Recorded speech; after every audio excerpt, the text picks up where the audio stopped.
कंजूस सेठ की कहानी। एक बार एक गांव में एक कंजूस सेठ करोड़ी मल रहता था।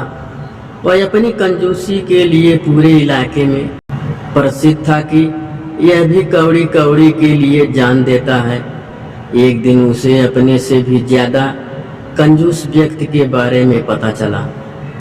उसके मन में आया कि चलकर देखना चाहिए कि कोई मुझसे भी ज्यादा कंजूस कैसे हो सकता है। वह अगले दिन सुबह उस कंजूस सेठ के घर पहुंच गया। उस समय वह सेठ घर पर नहीं था। सेठ करोड़ी मल ने उसके बेटे को एक कागज दिया जिस पर 4 आम बने थे और कहा कि परिवार के साथ मिल बांट कर खा लेना। दूसरे कंजूस सेठ के बेटे ने हवा में 6 सेव बनाए और कहने लगा कि आप भी परिवार सहित मिल बांट कर खाना। सेठ करोड़ी मल सोचने लगा कि यह तो कंजूसी में मेरा भी बाप निकला। मैंने तो कागज का इस्तेमाल किया, उस पर पेन की स्याही से आम बनाए, लेकिन इसने हवा में ही सेव बना दिए। कागज और स्याही का खर्चा भी बच गया। जिसका बेटा ऐसा है उसका बाप कंजूसी में कैसा होगा। एक बार तो उससे जरूर मिलना चाहिए। वह उस सेठ के घर के बाहर उसका इंतजार करने लगा। कुछ समय पश्चात वह सेठ वापिस आ गया तो वह बाहर खड़ा होकर उसकी बातें सुनने लगा।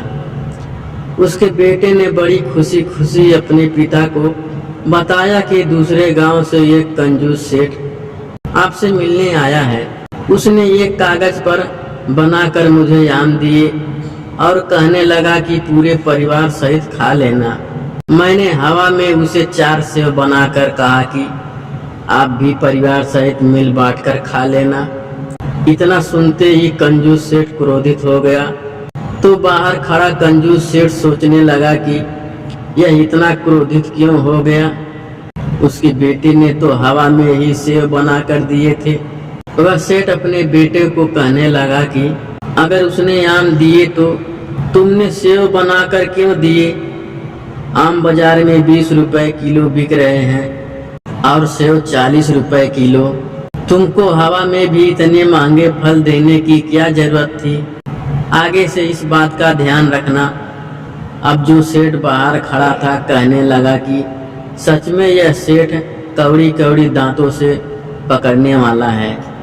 दूसरा कहानी, चमड़ी जाए पर दमड़ी न जाए। कंजूस सेठ की कहानी।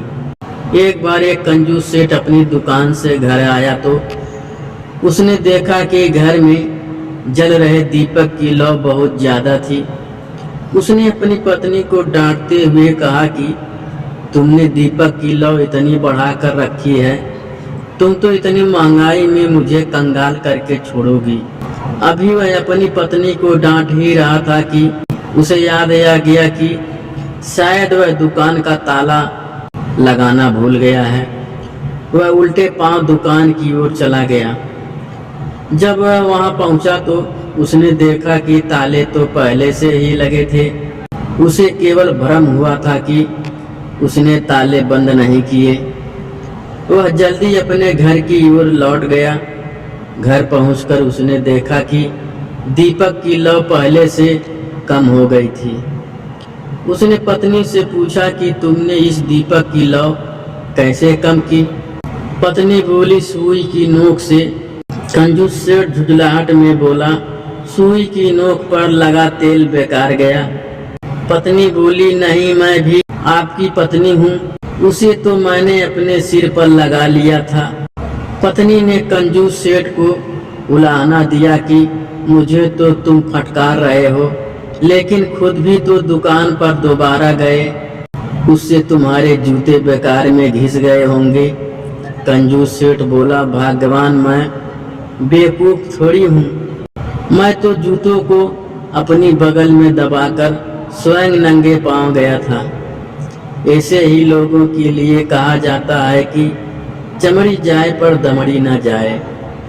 ऐसे ही लोग धन संपत्ति इकट्ठा जरूर करते हैं, लेकिन उसका उपयोग उनके पश्चात कोई और ही करता है।